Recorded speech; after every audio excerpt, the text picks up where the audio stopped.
First news, ex Muslim teen assaulted by family for becoming Christian.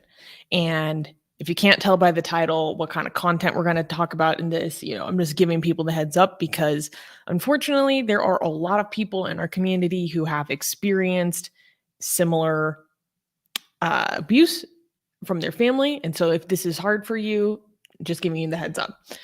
In a harrowing incident in Nashville, Tennessee, a teenage boy, formerly a Muslim, was assaulted by his own family for converting to Christianity. The mother, father, and brother of the boy were arrested following a welfare check initiated by the boy's employer. The teenager, subjected to physical attacks and psychological coercion, was found in a distressed state bearing physical marks of abuse. As described by the assistant general manager of the McDonald's where he worked, quote, they were torturing him. They had him down where they kicked him and beat him unconscious. This sentiment was echoed by the victim's neighbor and mentor, Paul Levine, who revealed the continuous threats the boy faced from his family. Ultimately, while the mother remains in custody charged with aggravated assault, the father and brother were released on bond. The teen now resides with a Christian foster family, marking a tragic yet hopeful turn for his journey for religious freedom.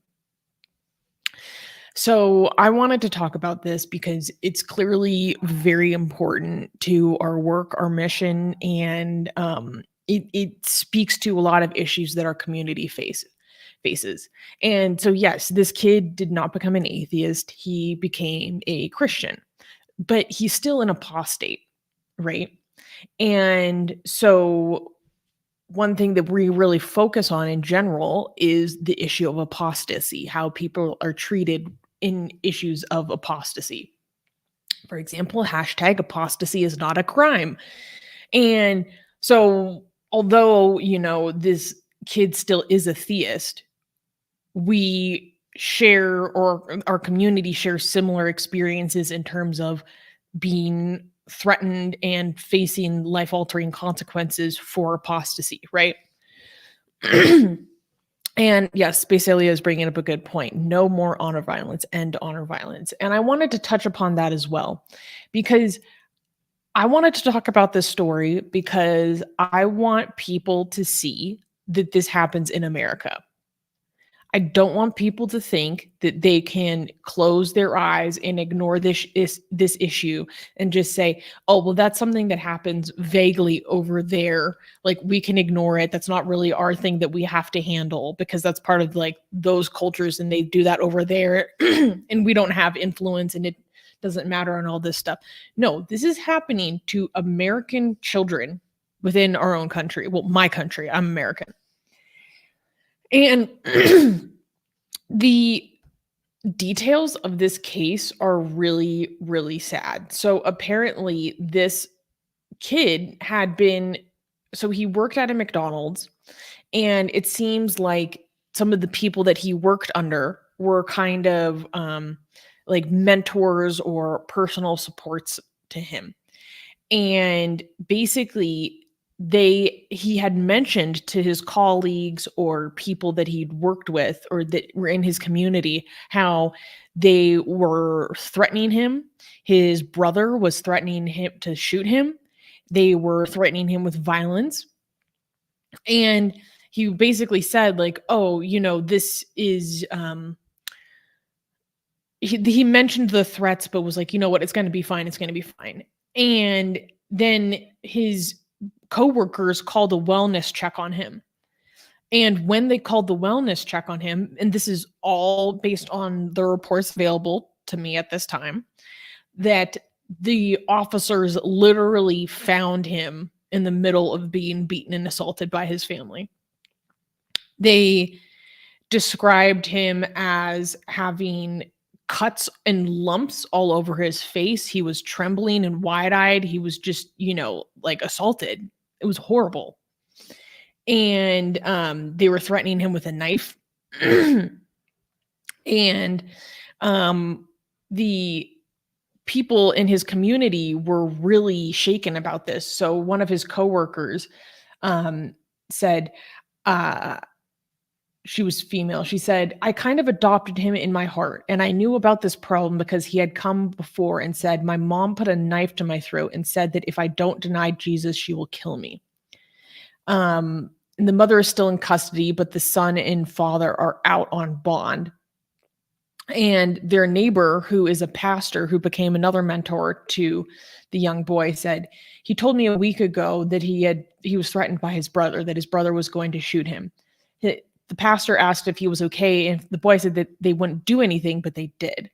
The pastor added that the victim was always asking about his church and about the Christian faith, and he added that no one knew the boy's parents well.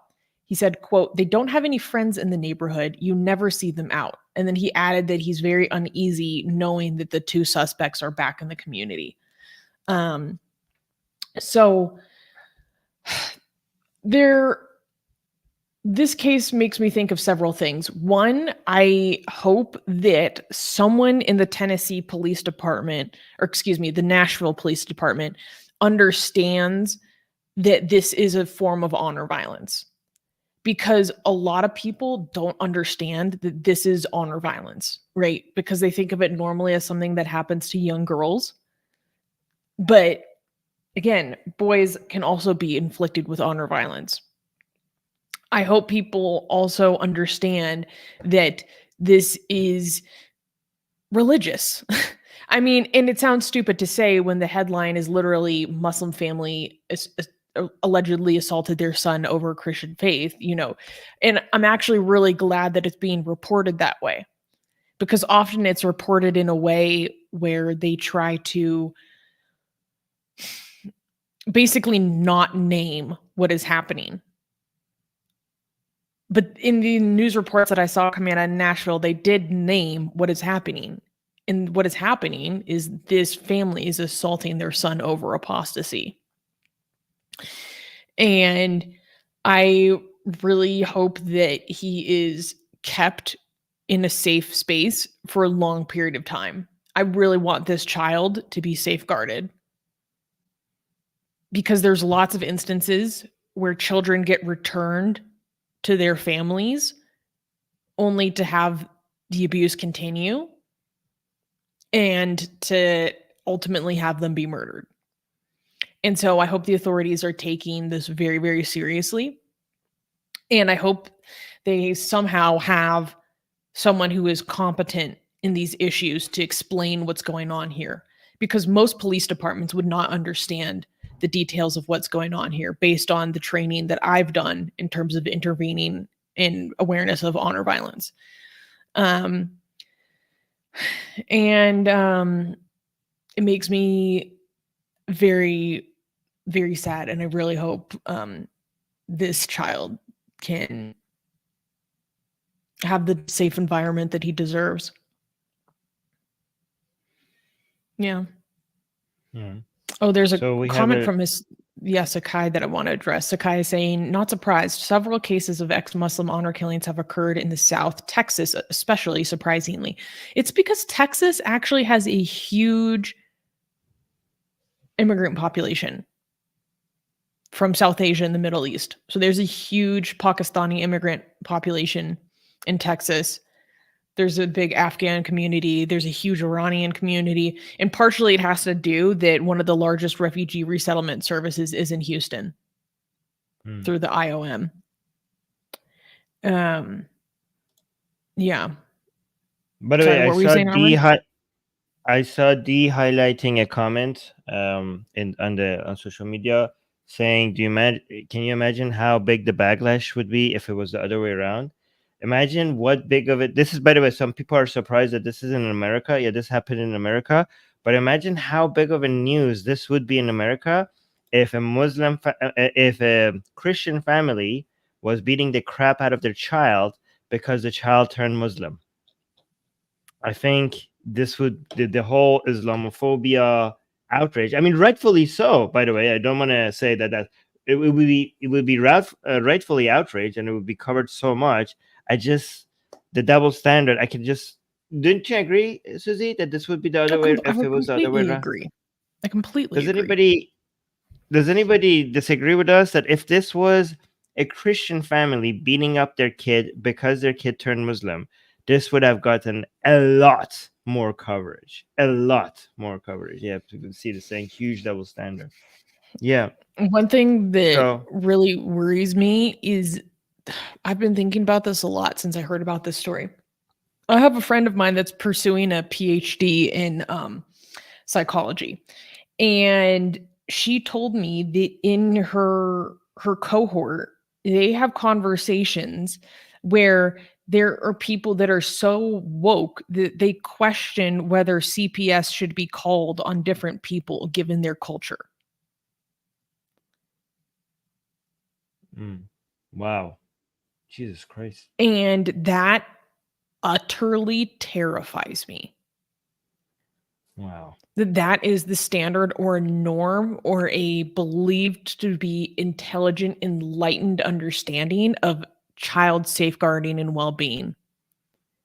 That maybe we're actually perpetuating systems of racism to help intervene in situations of children being assaulted. It terrifies me.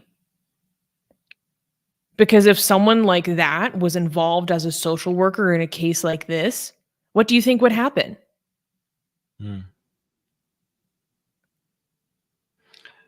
Like, So, I by the don't way, it go just on. makes me so angry how this twisted way of thinking protects the most conservative elements within a minority Right. group to the detriment of the most vulnerable within that minority group. And this is supposed to be the people that are so sensitive to the oppression of others. It makes me sick. It makes me so upset. Yeah. So I really So, hope people understand this for what this is. This is abuse. This is hatred on the basis of apostasy. This is hatred of apostasy. This is honor-based violence. And one thing I just want people to understand that they're like, oh, well, maybe it's just like their country or where they come from. If that is the case, then why is it that I have more friends than I can even count right now who have gone through this same experience, except for being atheist, not becoming Christian? I mean, I don't even know how many of my friends have gone through this because it's like so common. And they speak different languages, they come from different cultures, they come from different countries, they come from different ages, like different generations. So if that's the case, what is the thing in common? When none of these countries, time periods, cultures, languages have anything in common, guys, but the stay in the live pattern chat. of abuse is the What's the same. comment? Yeah, What tell could us in the be live the chat. common denominator? Yeah, tell us in the live chat. What is the common denominator? So we have. Let me just check some of the comments that people left in the live chat. Dark was saying, "Who the hell does that to their kids?" Well, the answer is many Muslims. Many, A lot of people. a lot of Muslims, specifically a lot of Muslims.